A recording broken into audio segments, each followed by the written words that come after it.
Hey, everyone, and welcome to week number 8 of Pickswise Playbook. I am your host, Chris Rose, joined, as always, by our gambling extraordinaire, the brain of it all, Jared Smith, and the man who seemingly has the largest brain on campus, former NFL offensive lineman Ross Tucker. You guys should both be smiling after what you did in week 7. Ross, I'm really proud of you because it was a monumental bounce-back week. Thank you. I'll take it. Yeah, 4-1. The only team that didn't show up was the Chicago Bears for me. That was a major mistake, thinking that they could keep it close against the Bucs, clearly. But yes, you said it last week, Chris. We were going to get the bounce back week. That's exactly what we got. Now let's keep it rolling. Jared, as proud as Ross should be, he was not the class valedictorian.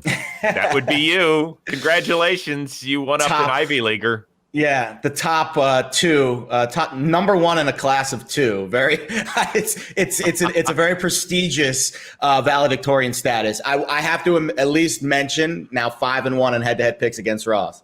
So again, we're just stating the records. But everyone had a good week. Everyone gets a high five.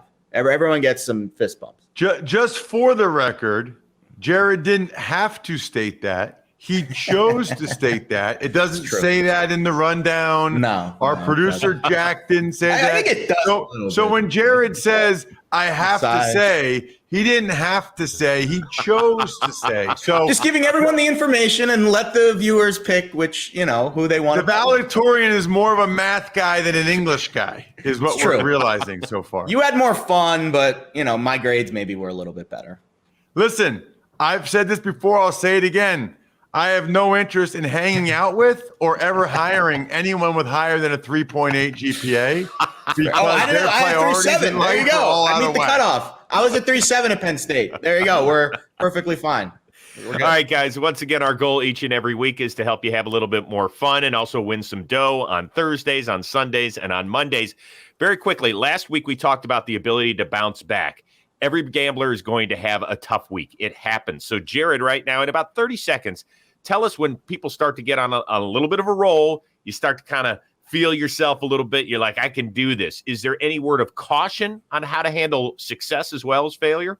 Honestly, I think the advice is the same.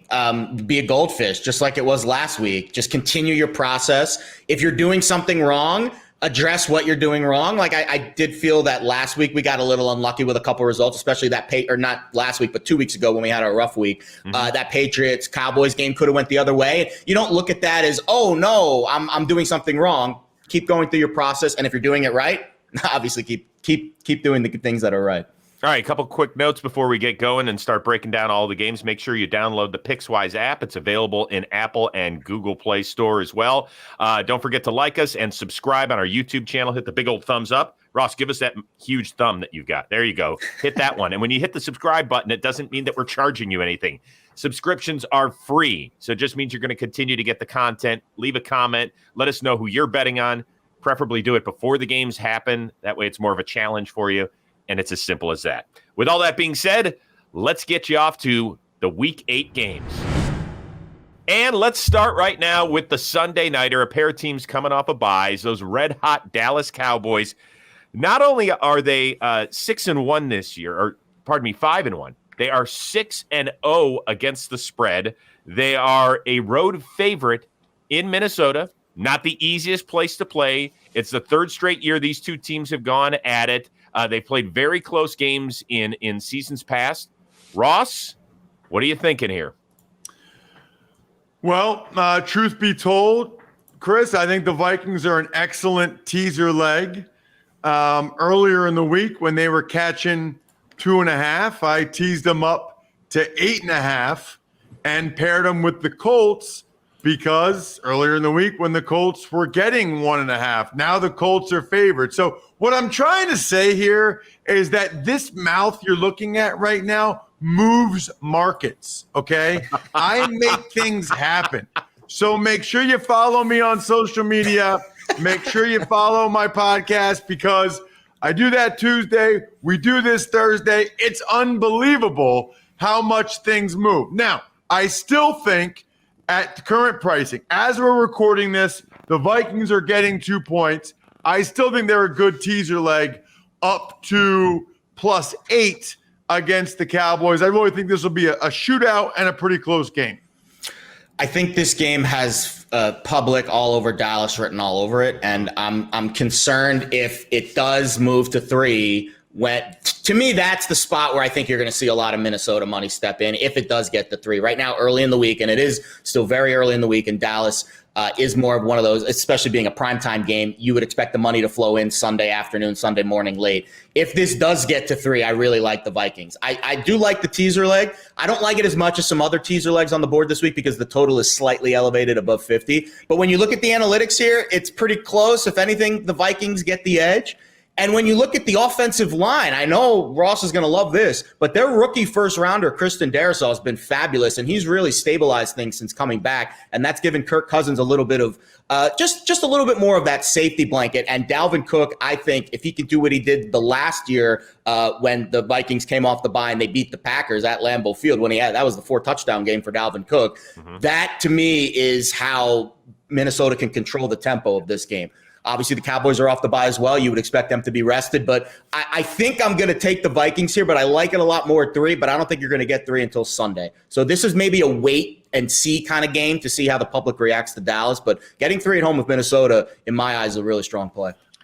So a lot of people that watched last week's games, and it was arguably the worst week we've ever had that I can remember. Like, it's still early in the season. Like, God, game after game, it just sucked. And, you guys both talk about, well, that 3 is such a big number. Well, that didn't come into play pretty much at all last week. How do you sit here and justify what you're saying, Ross, when a lot of people are listening to this and saying the games weren't even close last week, Ross? Very simply, if you ever just look at things on a 1-week basis, you were not the valedictorian of your high school or college. You need a bigger sample size. That was a 1-week anomaly, an aberration, whatever you want to call it. Doesn't happen very often. Anybody that's been doing this for a while, any pro bettors that are way better than me will tell you the difference between 2.5 and 3, 3 and 3.5 is significant. Totally agree. If you go back 10, 15 years, 3, it's not even close. 3 and 7, the most landed on numbers. So you just have to, if you're making a bet with your own money, you just have to go with what the long term says. And also, it was when there's 6 teams on a bye week last week. I mean, that is so smaller sample size to begin with of the volume of games. Period. And that just is not the right approach to look at 1 week and base this week's bets off of last week's results. And one other point about the Dallas Cowboys. They've scored at least 35 in 4 straight games. Only 2 other teams have had that sort of monumental offensive run. And that was the 2013 Denver Broncos, who won 6 in a row, the 2000 St. Louis Rams, who also did it in 6 straight games. So Dallas Cowboys on a nice run offensively. Yeah. All right, let's move on to a game out west. The Chargers are also coming off a bye. The Patriots are coming off of a beatdown against the New York Jets, dropping a 50-burger on that team. The interesting thing to me here, Jared, as I throw it on over to you, is that the Patriots handed the Chargers their worst loss in franchise history a season ago, 45-zip. It's the only game where Justin Herbert did not throw a touchdown. How much does that factor into the betting here? I think it kind of, goes to what we were talking about last week with that Goff Stafford game, where it matters maybe more mentally for the players on the field and the coaches than it does for the betting lines. First of all, none of the entire Chargers coaching staff is different. So none of them were on the sidelines for that game last year. I know a lot of the players were. Obviously, Justin Herbert was. And even as good of a year as Justin Herbert had, and as bad of a year as the Patriots defense had, I do think you could look into that game and say, okay, Bill Belichick still does what he does for a reason. You saw what he's done to rookie quarterbacks in years past and also this season as well. I know Justin Herbert's not a rookie anymore, but still a relatively young quarterback. And I would expect the Patriots to be a very live underdog in this game. The action's been relatively split so far. Look ahead line was 6. It hasn't really come off of that too much. I saw a little movement to 5.5. But we are seeing the majority of the action early on the Chargers. And that's good news for my Patriots bet, because if the line's going to be frozen at 6 and maybe inch towards 5.5, and the Chargers are going to get a lot of the love with Herbert, you would expect them to. I still think Mac Jones is playing just as good though, and I maybe not just as good, but maybe right there on that level. And I think he can keep this game close. I like the Patriots. I like the Patriots and the points. For a couple different reasons. Number one, Patriots are playing pretty well, man. Yeah. I mean, even like their games against the Cowboys and the Bucs, they very easily could have won those games. They've been right there. And I would argue that both those teams, in my mind, are probably better than the Chargers right now. And so you're going to give Bill Belichick and the way Mac Jones has played this many points. I'm going to take the Patriots. I know it's on the road, but they've been better on the road than they have been at home. Give me the Patriots and the points. Plus, that there's going to be a ton of Patriots fans in that building. Oh, totally. I was thinking about that too. I don't think the Chargers are really going to play a true home game all year. I mean, it's tough, but that's kind of the vibe. So do either of you guys think the Patriots can beat a team that doesn't have a rookie quarterback? Because it hasn't happened yet. Yes. I think they're a very live dog in this game. I would not be shocked at all if they won. They have been playing. I don't really well. think they'll win the game, but I wouldn't be surprised. And I think it's way too many points. Yeah, it sniffs that way. There's no question about it. All right, let's move on to a team where a pair of teams are really limping along, particularly the San Francisco 49ers.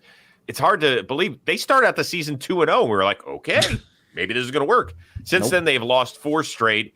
Ugly one Sunday night, weather-wise, against the Colts. They got beat up in that one. The Bears, in the meantime, we don't know about their coaching situation. Matt Nagy tested positive for COVID. He might not be on the sidelines in time. We know that Khalil Mack is not going to play. He's had this toe injury, this foot issue. Jared, has that moved the line at all? It has. When we look at these player movements, it's always fascinating to see what moves the line and what doesn't.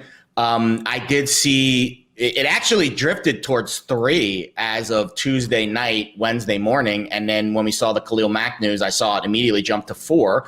So you have to ask yourself the question, is Khalil Mack worth a full point? We've seen, and we'll talk about the Thursday night game, we've seen how much Devontae Adams and Allen Lazard is worth on the betting line so far this week. I don't know if I'm ready to declare Khalil Mack worth a full point, maybe a half a point. But now you get Mack and the Nagy news. It's a lot of negative narrative going against the Bears right now, and that will move the line because it's like a snowball. Maybe one player won't move it, but when all of a sudden it's one thing, then a second thing, and then everybody starts to bet the other side, that will move the line. DVOA-wise, Bears are looking okay. Not great net yards per play. That's obviously because of their offense. Initial line movement, Nagy didn't affect the line at all. In fact, we, again, opened 3.5, and we saw it come down almost to 3 at some spots, and you had to pay for the 3.5. So I thought the early sharp money was coming on Chicago. Now with this news about Mack, I think it kind of muddies the waters a little bit. If Hicks and Quinn return, though, I'm probably still willing to play the Bears. I've got a half unit on Chicago right now. I think at 4, I'd still play it. If Hicks and Quinn are both active, I like it maybe a full unit at 4. But I think a half unit at 3 kind of, splits the baby there. I think that's probably where I'll settle here on this game. I got a unit on the Bears. They screwed me last week, but I'm going to give them a little bit more faith. I'm a big fan of getting 3.5 points. I've talked about it before. I just feel like there's a lot of value when you get 3.5. The Niners are kind of reeling. They won't have Kittle again. I don't like the Khalil Mack news at all. But you still get a decent Bears team at home getting 3.5. I mean, who are the Niners to be laying 3.5 in this game? And the Nagy thing doesn't really affect me that much. I mean, he's still doing everything else normally during the week. The only thing he's going to miss is the actual game. And whether it's college or NFL, it hasn't seemed to have an impact. Yep. I mean, Kingsbury missed the Browns game. The Cardinals bashed their brains in. I did a college game the week after a head coach wasn't there. Western Michigan destroyed San Jose State. It doesn't really seem to be that much of a factor. Give me the Bears and the points. As just a football fan, when I see this game, I think of it in terms of football. Maybe that's the wrong thing to do in the gambling space. And I mention that because I look at this as this is San Francisco's season this week. This is it. In that division, if they fall to 2-5, it's like – then they're going to have to answer every Jimmy G, Trey Lance question moving forward. At what point do we give up on the season when there's that many good elite teams in the NFC? Am I wrong, Jared, to think of it in that manner? No, and the odds on the Niners have continued to drop, steadily drop. And I think when you look at the San Francisco team, I was on them preseason, not my best futures bet to go over on their win total. I think, Ross, you talked me off that. So, or you at least tried to talk me off that. But this Niners team, you've seen the odds steadily sink throughout the season. And they're at a point now, they're plus 3,700 to win the division. Forget it. They're not winning granted, it helps when you have the undefeated Cardinals in their division, or I guess it doesn't help. But they went from a team that was, 2-1 to win the division, at least in the mix, to 6-7 weeks later, now completely out of it. So there is a little desperation in San Francisco. And is it too soon to put Kyle Shanahan on the hot seat? Is it too soon to say the Jimmy Garoppolo situation is going to define what his next step is? Because I think the questions for San Francisco, if they keep losing, no one's going to care about what they do this season. It's all about Trey Lance and his development. And that is going to be a very interesting dynamic when, the narrative on the Niners truly changes to the future instead of worrying about this year. Very good. All right, let's move on to the most exciting team in the AFC, the Cincinnati Bengals. The Cincinnati Bengals. Not only are they exciting, they're the number one team in the AFC. And this week they are a double-digit favorite on the road, taking on Mike White and the New York Jets. Ross, make sense of this for us. The Bengals are legit. I said it last week that I was very impressed with how they had handled the Lions after that Packers overtime game. I liked the Lions and the points in that game. I thought it was a classic letdown spot for a young team like the Bengals. Boy, was I wrong. That they are a good, mature bunch. I'm not sure there's another skill group I'd rather have for the next 5-10 years right now with the way they're playing. Then you think about the defense with Ogunjobi and Hendrickson up front, Logan Wilson at linebacker, Jesse Bates in the back end. I'm believing what I'm seeing. Now, looking at it right now, it's 10.5. That's too many points for me. Less than 10, and I would consider laying it with the Bengals, but I rarely, very rarely lay that many points. Ross, but I'm not Jets. taking the Jets and Mike White. It's the Jets. Why are you worried about 10 points? It's a guy making his first NFL start. The last time he was making a start, it was at Western Kentucky. Why are you worried? Too many points. Maybe he's the next Tom Brady. You never know. Oh, right. I hope. We've seen a lot of those. Wouldn't that be something for my Jets? Mike White. So I do like watching the post-game interviews, especially when a big change happens, injury, something controversial, because I do like seeing how the coaches handle it. And I thought it was funny that Robert Saleh after the game was like, yeah, we believe in Mike. We have a lot of faith in him. And then the next day they go and trade for Joe Flacco.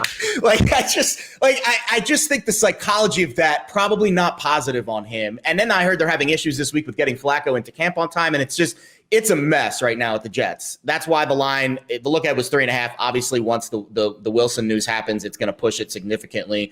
I've seen it move steadily throughout the week. I was very fortunate. I stepped in. DraftKings was hanging an 8.5 early in the week, and that's when I was able to get my double teaser down to get it through 6, 7, 6, and 3. Now, obviously, you're not going to be able to get that. If you want to tease the Bengals now, you're going to get them from 10 to 4. Not as valuable, but it's a very low total game. And that's why the points do matter a little bit more. So I would still tease this, even if it is 10 to 4. I maybe wouldn't do a double teaser like I did, and we'll share all those later. But I mean, the Bengals defense is legit. How did the Jets score in this game? However, betting the spread, I wouldn't touch Cincy because Ross talked about the look ahead and the letdown spot. This is the letdown spot after the Bengals are now being crowned as maybe a Super Bowl contender. Now is the game where they put up the stinker, not a couple weeks ago coming off the loss to the Packers. To me, that's where I would pause with the spread being, double digits now. By the way, the Bengals were plus 950 to win the division. It moved all the way down to plus 330 after that huge win. I would take a nibble there. We talked about that in the futures article this week. That's not a bad spot. Maybe wait a week to see because the Ravens are on a bye, just to make sure that they show up. But I would take a spot there maybe. Before we move on, either you want to have a little fun and guess the last time the Bengals finished the season as the number one overall seed in the AFC? Was it the year they went to the Super Bowl? The Collinsworth year?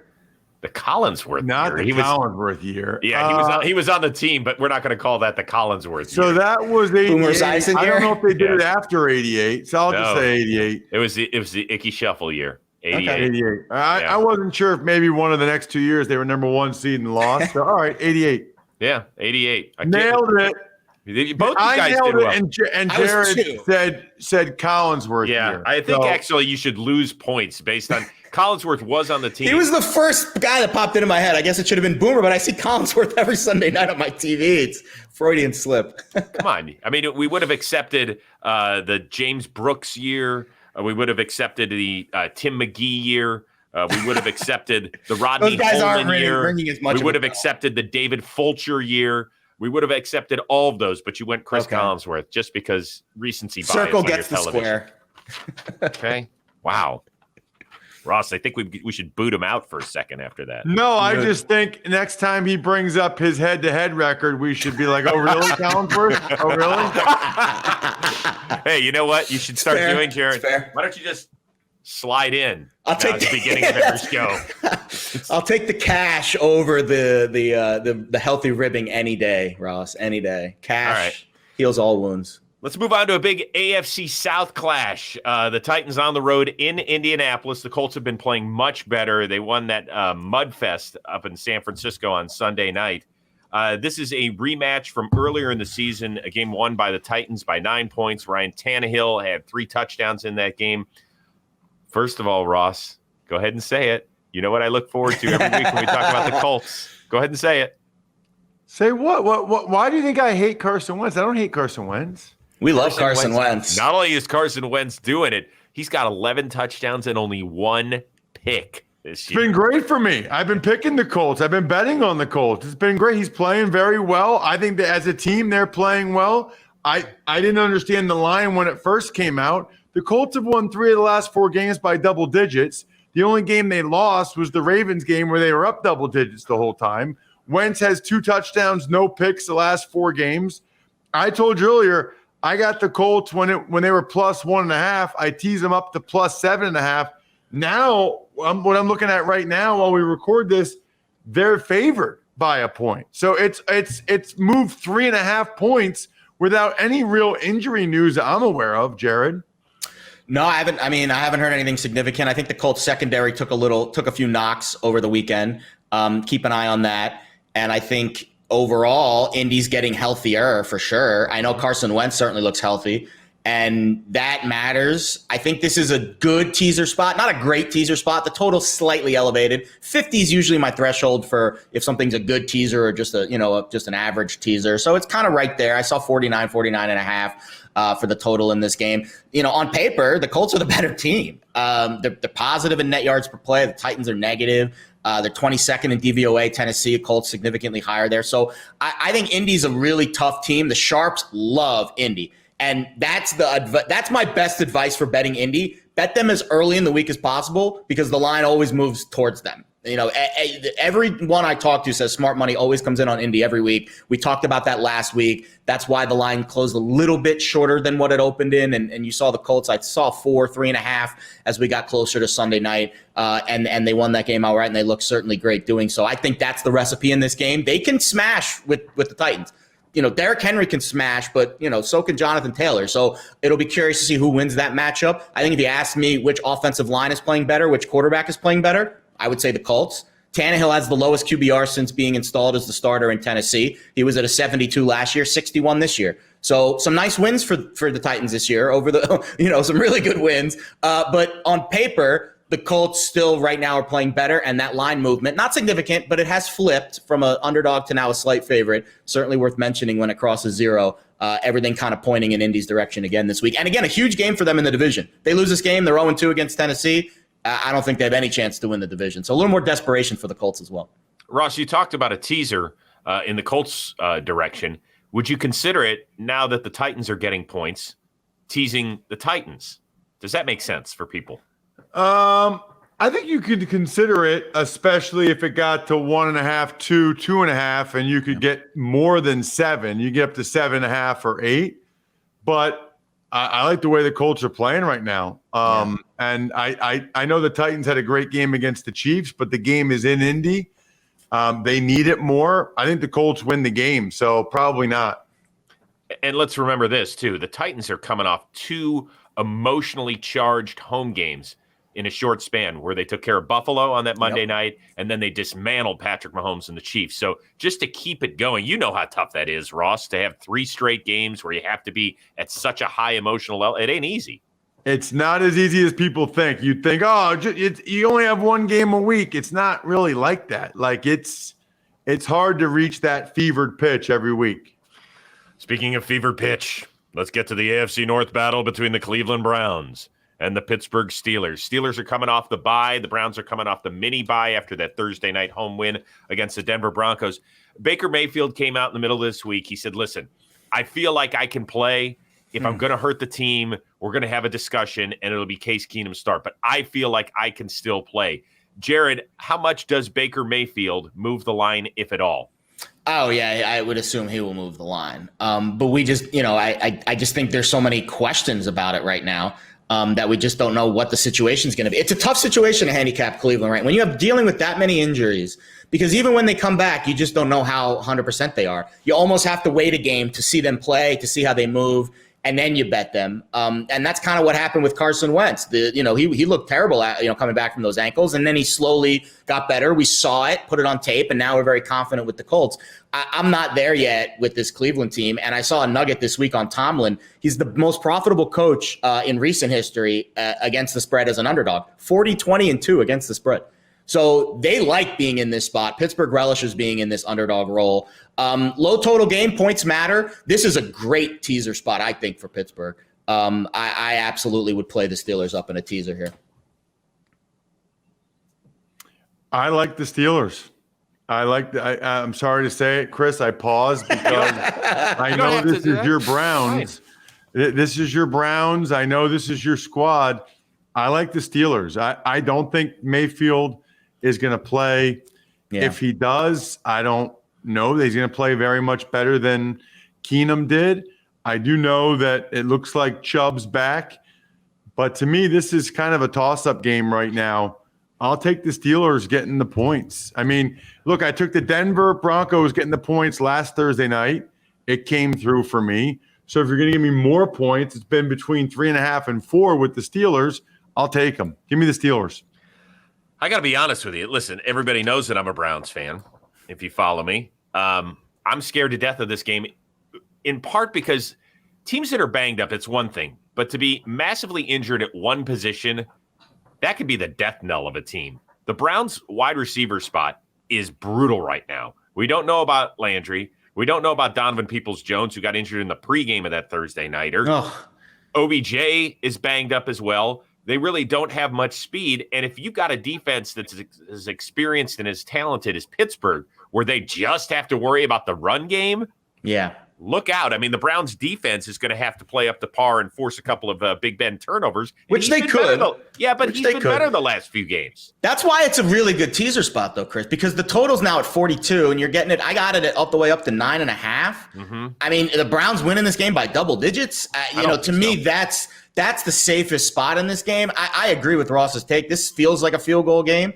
But if you're giving me an extra cushion in a low total spot, I saw 42.5 at some spots. I think getting the Steelers to almost a double-digit underdog is a really, really favorable teaser spot. I just want to throw this in before we move on from this game, just to make myself feel better. The Browns are trying to win 3 straight in this series for the first time since the glory years when they won 7 in a row from 1986 through 1980. Are you counting the postseason game too? Obviously. Yes, I absolutely, Jared. Any Browns victory counts. You 100%. Kidding me? I know sometimes the regular season doesn't always count with those trends, but who knows? When you're from Cleveland, you make everything count. All right, Jags and Seahawks. Oh my God. Do we have? I'll be very brief here. Don't worry. Very brief. Do we have to watch Seattle's offense? That was painful on Monday night, Jared. The only thing I'll say here, I don't think I've ever seen it. Maybe I'm sure there has been, but for 2 defenses this bad to see a total this low, very rare. And the key number of 44 will come into play here. It's the second most landed on total in the last 5 years. So I saw a little magnet towards 44. It opened and it dropped to 43, and now it's kind of hovering in that 43.5 range. I would be willing to bet it closes at 44. Just a hunch. There'll be some sharp money on the over in this game on Sunday, but I could be wrong there. But again, there's not a lot of analytical reasons to back this pick besides both defenses being bad. The under is really hot. between both of these teams this year. But the Jags are coming off the bye, and you're going to get some desperation with Seattle. And I think that Monday night game, because of the weather, was really fluky. Some spots where maybe some more points could have been scored. So I'll bet on the fact that Geno Smith, his first 3 games against the Rams, Steelers, and Saints, 3 of the best defenses in the NFL, I'll bet they'll open up the playbook a little more for him this week against the Jags. I like the Jags. I like the Jags and the points. The Seahawks cannot score. I mean, Geno Smith and the Seahawks cannot. They're going to score more this week. They're getting to 20 this week. I'm telling you, Ross. It's painful to watch. They are painful to watch. They still want to just keep running the football. How about throwing it to Tyler Lockett and DK Metcalf? What are you doing, Seahawks? I don't know. Look, even just that last drive, I'm betting on the Jaguars because on the 2-minute drill, Geno gets sacked on 1st and 2nd down to end the game. What are we doing? I don't even know. I'm hate betting on the Jags. I'm Geno hate betting on the Jags getting the 3.5. Don't bet with emotion, please. Don't do what Ross is doing. Is this one of those where you just bet and you just find out what happened at the end of the game and don't? No, we're gonna watch. Come on, don't put any emotional investment into this one. We're gonna watch this one. It's gonna be. It's the 4:00 game on. So it's in the late window. So there won't be many games on. We'll have it on. Do you know that with Geno Smith at the helm, they're averaging 15 points per game? That is 9 fewer than when Russell Wilson is in the lineup. And that offense hasn't exactly been blazing a trail this year. But they played those great defenses. Steelers, Saints, those are 2 really good defenses. Steelers on the road, both in prime time. He'll be better this week. Geno's gonna be better this week. Is Pete Carroll your uncle or something? I can't stand Pete Carroll sometimes. He threw the ball at the 1-yard line in the Super Bowl. Come on. By the way, Trevor Lawrence, in case you haven't been paying attention, has been playing much cleaner football. Last 3 games, only 1 interception after having 7 in his first 3 games as a pro. All right, let's move on to a game in the NFC South where the teams have totally flipped. Remember when we were like, God, those Carolina Panthers, this is their year. They got a spry young defense where they've got a ton of, draft capital on that side of football. Sam Darnold looks to be reinvented as a quarterback. And we're like, oh, God, what the hell's happened the last month? This has been, in the meantime, the Falcons, we were like, God, that team is going to be a top 3 draft pick. Definitely. Now all of a sudden they're back to 500. They figured out how to unlock Kyle Pitts, thankfully. Ross, any take here? I would lean to the Falcons. I don't know how Jared always gets a line that's a half point better than what I'm seeing in his favor of I what bet it on Sunday won. night, right when the lines come out. Yeah. I Gobble don't know. them up. All these I'll rankings, send you the ticket, bud. all these, Jared's better than Ross. Well, why don't we make sure we're looking at the same betting line at the same time? Because what I'm seeing right now is Atlanta laying 3.5. What I see on our rundown for the show is Atlanta laying 2.5. That's a gigantic difference. That's a huge difference. You got to shop around. You know that. Our little Ross is making my point of why know. you bet early in the NFL. Thank you, Ross, for making that point for me. All right. Well, as long as we're getting there's a column on Pickswise's website on Monday that has 2.5. I promise you. As long as I'm getting the lines right when I email it in and they stay there, then I'm happy. Right now, I'm seeing Atlanta laying 3.5. That's too many. If you can get it when they were laying 2.5, like Jared did on fantasywebsite.com, then you should do that.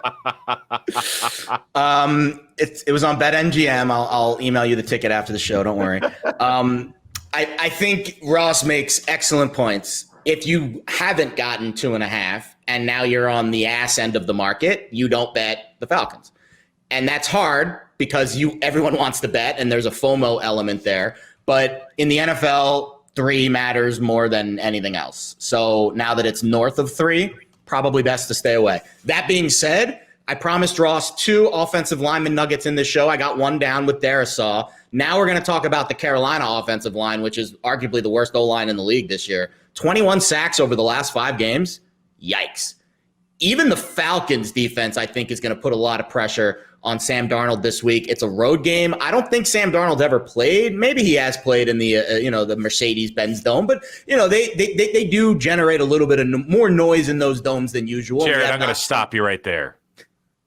that nobody's going to that game. All right, maybe not. But I do think now with fans back in the stands, I've noticed a little bit more issues procedurally for some of the road teams, especially a divisional game, especially a game that is indoors. Those games do tend to be a little more loud. I just don't trust Sam Darnold, period. End of story. Jets, Texans, those are the wins for Carolina this year with a combined record of 2-11 there. And then the Saints without all their coaches. So I think we saw the Jekyll Carolina now turning into the Hyde.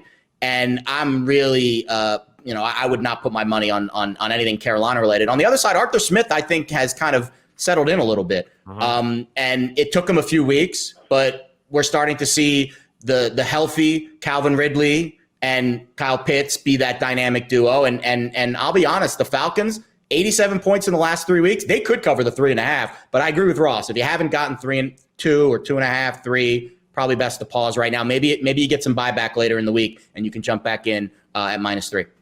Good for Arthur Smith to keep working. Isn't his dad the FedEx guy? Yes. I didn't know that. Oh, yeah. Oh, I'd call it a day. I'd be like, Dad, buy me an island. I'll go watch all the games. And you never know by talking to him. My last year as a player was Arthur's first year as a quality control on defense for Washington. So I would talk to him. It was like 3 months into the season. And they're like, you know who that is, right? I'm like, yeah, that's Arthur. They're like, no, like his dad's Fred Smith, the CEO of FedEx. I was like, I didn't know that. Geez. And dude, he like for 10 years, still he works like 18-hour days. I got a lot of respect. Good work ethic. Why is it that an offensive very coach humble, love him. started on the defensive side? Is that normal for a guy that's an offensive mind like Arthur Smith to start out as a QC for on defense and kind of evolve? Does he learn the other side? Is that normal? That's how the best ones do it. Like that's how It's interesting. the Patriots do it. So when I was with the Patriots, Matt Patricia was the assistant offensive line coach. And then he defense. Makes and sense. Becoming a D coordinator. Before I got there, McDaniels was on defense, and he becomes because your best ability to know how to attack the other side is to have a really good understanding of what the other side's trying to do. It's like Art of War. Know thy enemy. Yes, I like it. Love it. Okay. I like us taking us What a between the nerd! lines. What a nerd mentioning books. Nerd. I've got all the books behind me here. I'll send you one. The Logic of Sports Betting. I think that would be really good for you, Ross. Let me look and see if any of my Cliff Notes books are still here. The first, No, I threw them away. No, gone. Cool. Okay. the first chapter of Logic of Sports Betting is check out the line Sunday night. I think that's Look ahead line. He hasn't even said look ahead line once, and we're 39 I'm making minutes a conscious into the show. effort. Conscious effort. I think I did say it once. I think I said it once. with the Vikings game. He did. I think He the did Vikings say it game. once. All right, He all did right. say it once. But I still, wasn't that's paying still an attention. under for me. Usually I'm in the 5 to 10 range during the show. So we're going for the under. You know what, Chris? But- we should actually do side bets on how often Jared will say look ahead line. There's got to be an They do that over-under. behind the scenes. That's what Jack and Dan do behind the scenes when they're There's watching. got to the be show. an over-under on some book out there on Jared Smith look ahead line. Take the over most weeks, but this week it's a heavy under. There's no question. A lot By of the way, rain and wind in the forecast, so we're going Jack, under this week. I want to give Shaq a shout out. Great producing. Our last 3 games we've talked about: Jags, Seahawks, Panthers, Falcons, and now Eagles, Lions. Rawr. Here we go. Hey, I'm going to give Dan Campbell a hell of a lot of credit, right? They got their ass kicked at home against Cincinnati. Then they went out to L.A. They gave the Rams everything they could handle. They had the onside kick after the early score. And, oh, by the way, after that onside kick when they were up 7-0, it was the first time all season the Lions took a snap with a lead in a game.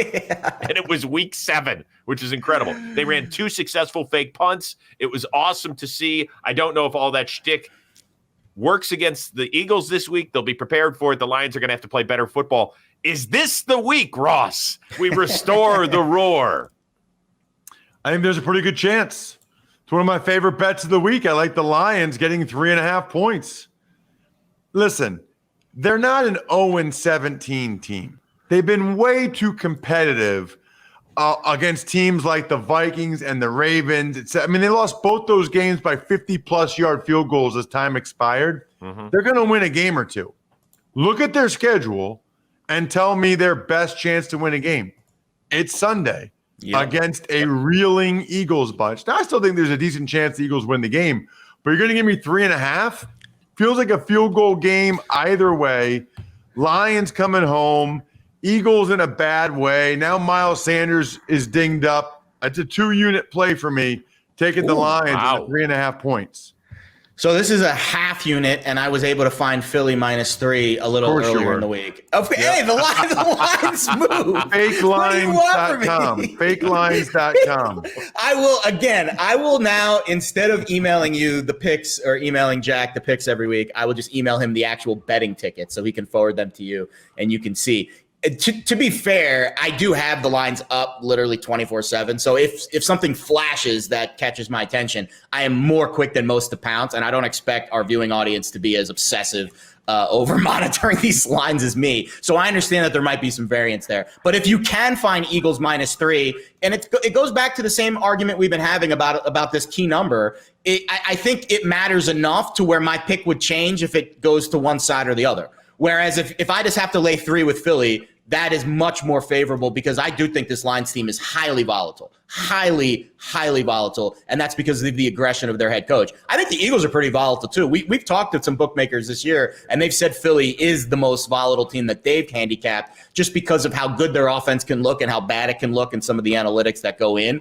But I'll be honest, I can't bet on this Detroit team until they get over the hump. Ross is right. They don't look like an 0-17 team, but in their chances to win, they failed every time.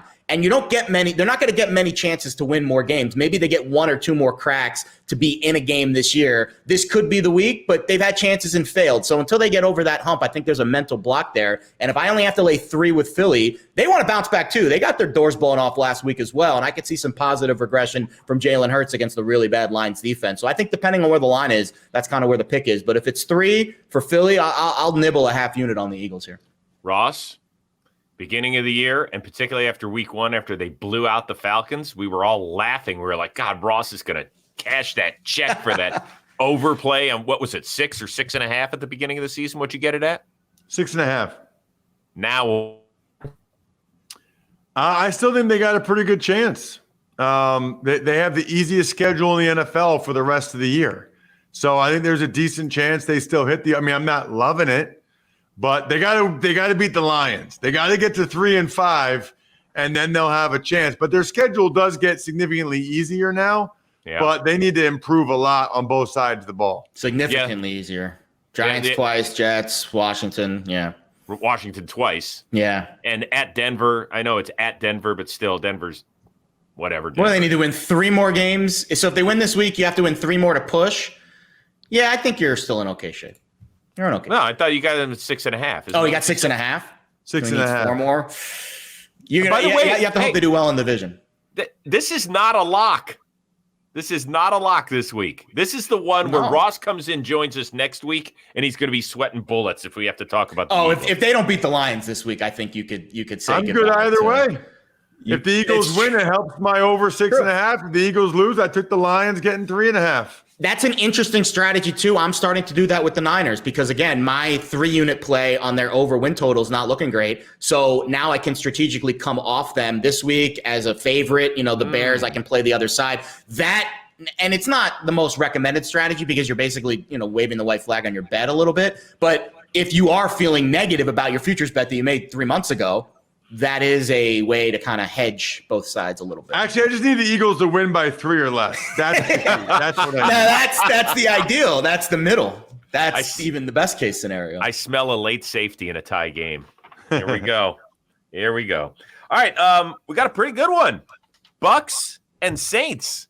This should be fun. Tom Brady, God, is he having the time of his life or what right now? He looks like such a different human being down there. I know he's winning, which, but, man, even listening to him on the Manning cast, he was a great guest. He's just fun. He's enjoying himself. Looks like Gronk is coming back. We don't know about Antonio Brown anytime in the near future. But this team is getting healthy against the Saints offense, which to me, I know their defense is good, guys. But, Jared, I look at that offense. I'm like, how the hell are the Saints going to keep up with Tampa Bay? I would think that they can't. The one thing that I will say, if there is one weakness to this Tampa Bay defense, it is deep down the field.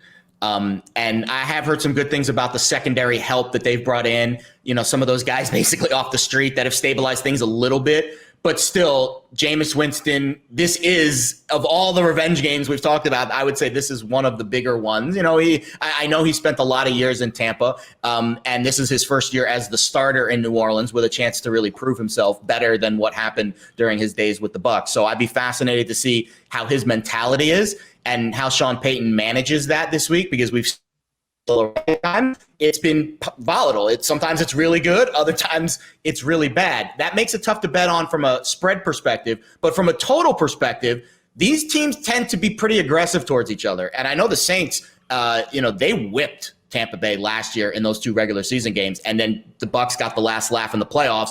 The pendulum in the NFC South has tended to kind of swing back and forth between these two teams over the last few years. Obviously, Brady coming really moved it in Tampa Bay's favor, but the Saints, they've got the better defense. They're at home. You would think that it's going to be a fast track, and that's why I like the over in this spot. I think 51, which we talk about as one of those key totals, the total being below that gives me, a little room to the upside there for the over. And I think anything lower than 51, I would play the over on this. I don't bet a lot of totals. I would only go a half unit because the totals can be very volatile. But when I looked at this game, I saw aggression. I saw efficient offense on Tampa, and I saw the Saints, who are going to be aggressive, facing a weaker than usual secondary for the Bucs. And to me, that kind of lights my eyes up for some points. So I think spread-wise, tough to cap, but from a total perspective, I can see this one getting upwards of 50. I don't like this game. I don't like the line. It's up to 5.5. What I'm looking at right now, Jameis Winston is not playing very well. The Saints don't really have very many weapons. I mean, this will be like a check down Kamara game the whole time. I guess I would lean to the Saints because I just don't think the Bucs are going to go 16-1. And on the road against the Saints defense, it's kind of had Brady's number, is probably the better play here, but this is a stay away for me. It's interesting. So I learned a lot, in addition to being entertained by the Manning cast, I learned a lot about quarterback play by the facial expressions of Peyton Manning and the number of times that enormously large Ross Tucker type forehead got wrinkly because Jameis was not doing the right thing. I learned a ton about what the Saints can and can't do offensively because of his limitations. How many times was Peyton like, oh my God, like that is like some elementary type quarterback stuff that should be happening. And it wasn't happening. The Manning cast is great, by the way, just for, the Marshawn Lynch thing was tremendous too, for different reasons. Yep. I agree with you. I think Jameis needs to be better on the road, raining, tough environment. Maybe has he's better to be better, but can he be better? And this week, it's an emotional game for him. It is. He's like, that's the coaching staff that booted me out of town, that didn't give me an extension. I had to go find and rediscover myself. And right now, if you were to say Jameis Winston's my quarterback for the next 3 years, you'd be like, okay, at best, we've got the 16th best quarterback. I don't know, Ross. Am I being too mean on him? No, he's not 16th best quarterback, by the way. He's not a top 20 best quarterback. And Drew Brees basically said that on the Manning cast without saying. That was another funny one, too. Another great interview. Okay, let's get to the Monday Nighter. Kansas City Chiefs have the most difficult remaining schedule of anybody out there. Wow. And that includes the New York Giants, who are not a winning team, but just played their best game of the season. Probably. Well, they won down in New Orleans, so maybe that was their best win of the season. The defense suffered a blow this week. Jabril Peppers is out for the year with a torn ACL. We still don't know about all those injuries on offense. With all that being said, the Chiefs are still a double-digit home favorite. Ross, any pause here if you take the Chiefs? I still think the Chiefs are overvalued. Now, what I'm looking at right now has it down to Chiefs minus 9.5. So there's probably some places where it's 10.5 still. I got the Giants when they were getting 10.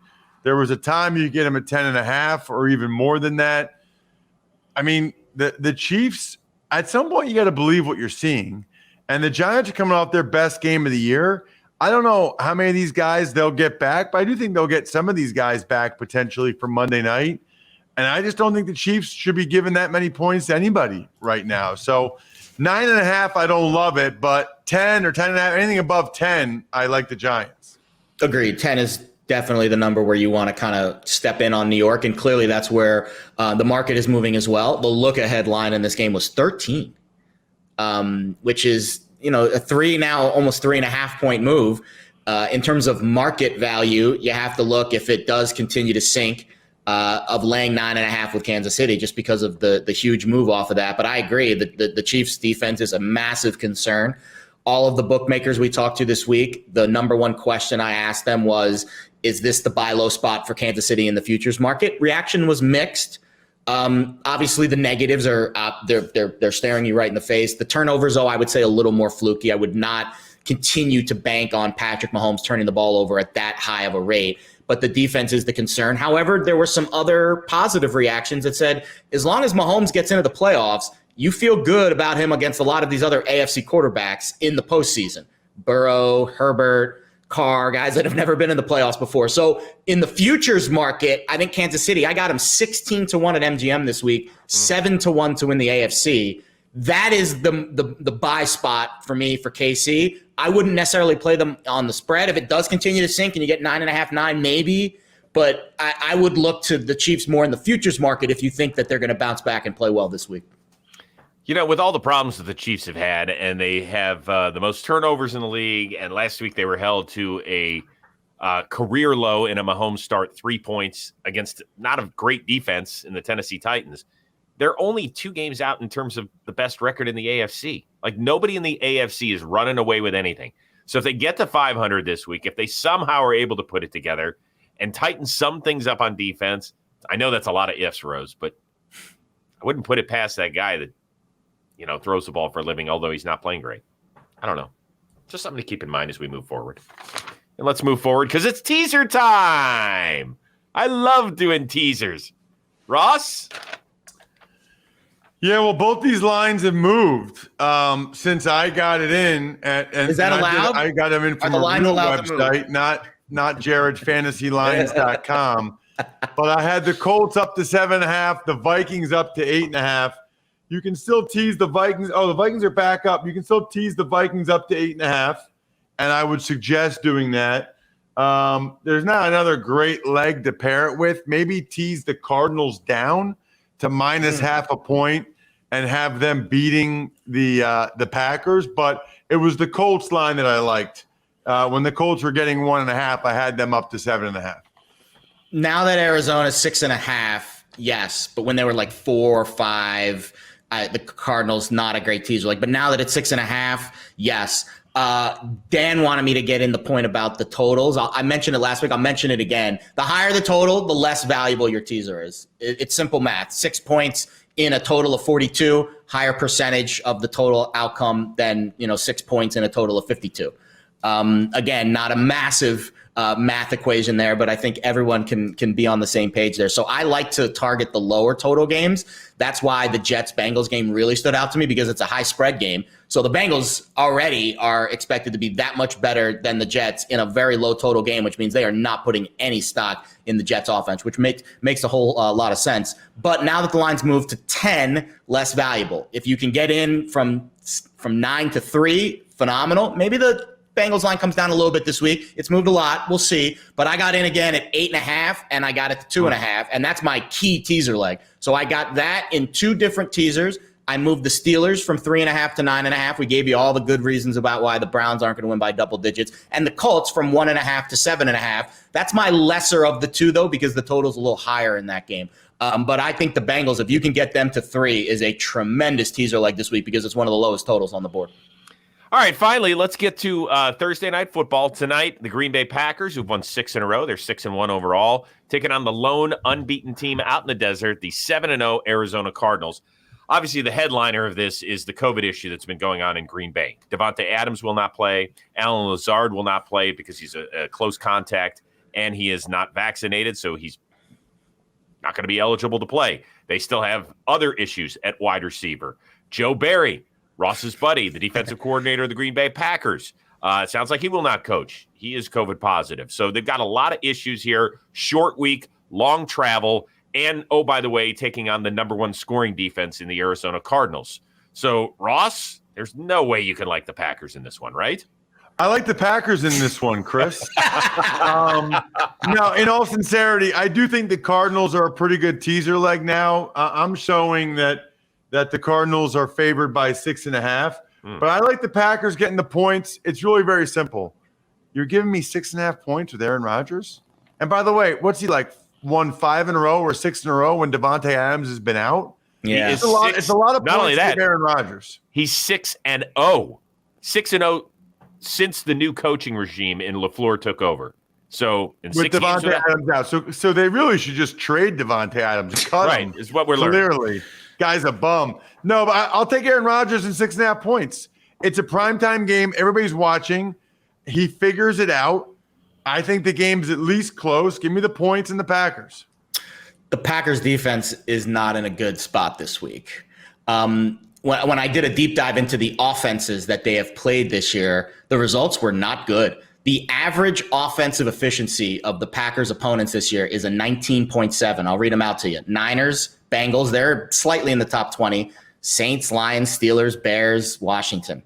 They have not played good offenses this year. They have not seen a team even close to the level that they are going to see on Thursday night. And we talk about the Rams being that statement game for Arizona. This is the statement game for Arizona. Prime time against Aaron Rodgers. This is the game where if they win by 20 or 30, everyone's going to be the people are going to feel a lot differently about Arizona next week if they're able to, again, maybe even just exceed the spread and win by a touchdown or 10 points, because this is the spot where everybody will believe. All the non-believers will believe in Arizona if they blow out the Packers this week. That being said, team total for Arizona, 28.5. Seems fair to me to bet the over in that spot because of all those reasons I just gave about the Packers defense. So that's my only look in this game. Again, I don't love betting the Thursday nights. Last Thursday night, though, we had a middle, which was really fun, but those are few and far between. I think caution in this game because of all the injury uncertainty and the COVID stuff, probably the best way to play it. But I'm not opposed sprinkling a little bit on that Arizona team total over. Quickly, you talked about the Arizona Cardinals wanting to prove something. There was that NFL Films clip of J.J. Watt. I don't know if you saw it after they dismantled the Cleveland Maybe we're Browns. just good.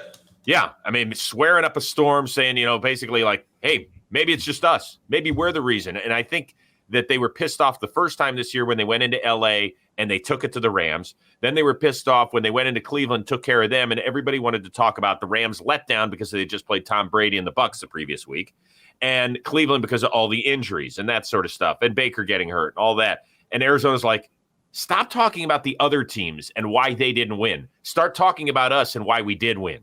And you're right, Jared. I think this is a huge game for them, and it wouldn't surprise me if they go out and kick some Packer booty. I think, I'll be honest, if they drop a 35-40 burger this week, you might see them upwards where Tampa Bay and Buffalo are at the top of that Super Bowl odds board by Monday or maybe even a little bit earlier. Okay. Let's see here.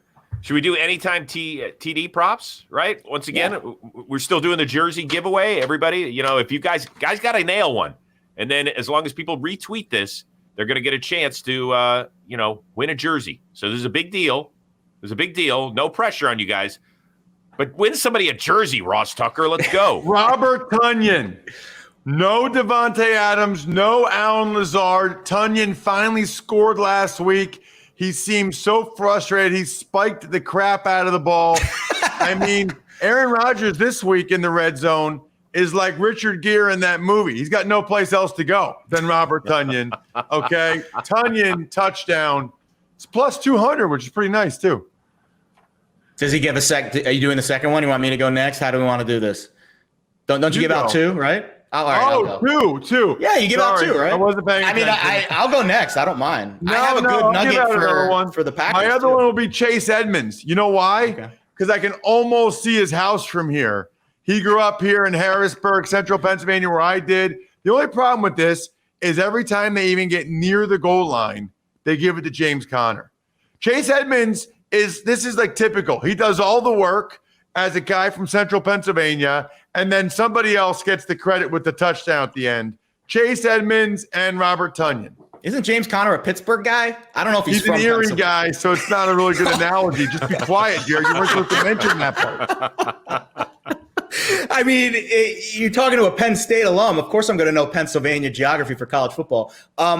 I like the nugget for Aaron Rodgers being in the red zone, but I think it's the wrong guy. Randall Cobb, I think, is the guy. And here's why. Arizona gives up the second most touchdowns and the third most yards per game to slot receivers this year.